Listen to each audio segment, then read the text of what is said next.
Jumpa kembali dengan saya Romo Bobi dalam Belajar Mudah Alkitab.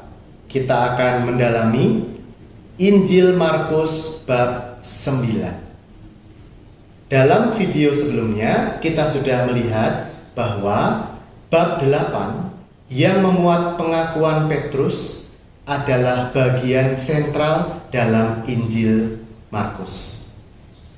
Setelah pengakuan Petrus ini, gelar yang dikenakan kepada Tuhan Yesus adalah Anak Manusia. Dan persis itulah yang disabdakan Yesus dalam Markus bab 9 ayat 30 sampai 32. Mari kita baca ayat-ayatnya. Yesus dan murid-muridnya berangkat dari situ dan melintasi Galilea. Dan Yesus tidak mau hal itu diketahui orang, sebab ia sedang mengajar murid-muridnya.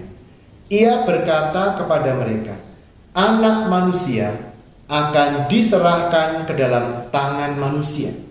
Mereka akan membunuh dia, dan 3 hari sesudah ia dibunuh, ia akan bangkit. Para murid tidak mengerti perkataan itu, namun takut menanyakannya kepadanya. Saudara-saudari yang terkasih, apa arti dari gelar Anak Manusia ini? Dalam Injil Markus, gelar Anak Manusia selalu terkait dengan Yesus yang menyatakan bahwa beliau harus menderita sengsara, harus wafat, dan kemudian 3 hari sesudahnya akan bangkit. Jadi gelar Anak Manusia menekankan aspek pengorbanan diri Yesus untuk menebus dosa-dosa kita. Anak Manusia berarti Yesus yang adalah Allah sudah menjadi manusia, sudah mengosongkan dirinya, merendahkan dirinya menjadi seperti kita kecuali dalam hal dosa. Kemudian kalau kita melihat di Injil Markus ini, bab 9 ini ditutup dengan sebuah perikop yang lumayan membuat kita bertanya-tanya, yaitu ayat 42 sampai ke ayat 50. Dikatakan di sana beberapa ayat yang mungkin sulit untuk dipahami. Jika kakimu menyebabkan engkau berbuat dosa, penggallah. Lebih baik engkau masuk ke dalam hidup dengan timpang daripada dengan kedua kaki utuh dicampakkan ke dalam neraka. Jika matamu menyebabkan engkau berbuat dosa, cungkilah. Lebih baik engkau masuk ke dalam kerajaan Allah dengan 1 mata daripada dengan 2 mata dicampakkan ke dalam neraka. Nah, apakah sungguh ayat ini pernah dilakukan secara harafiah? Dalam arti, kalau orang takut berdosa, dia mencungkil matanya yang satu daripada nanti gagal masuk surga. Atau orang setelah berbuat dosa, dia lalu memotong tangannya atau memotong kakinya.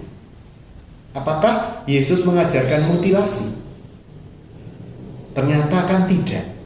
Jadi ayat-ayat ini hendaknya tidak kita pahami secara harafiah, karena nyatanya dalam sejarah gereja tidak ada catatan bahwa para murid Yesus, para jemaat Kristiani itu kemudian menjadi orang-orang yang buntung tangannya, ya, yang tidak punya 1 kaki, yang matanya hilang 1 karena mereka sangat keras ketika berbuat dosa dan sebagainya.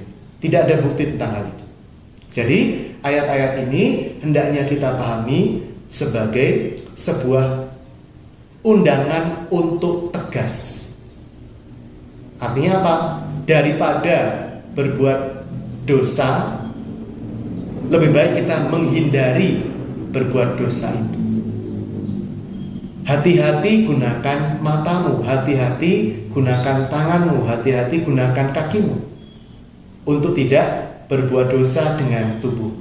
Itulah kiranya yang disampaikan oleh penginjil Markus dalam Markus bab 9 perikop yang terakhir ini. Kita akan melanjutkan belajar kita dengan pembahasan pada video-video berikutnya. Salam cinta Alkitab dari saya, Romo Bobby MSN.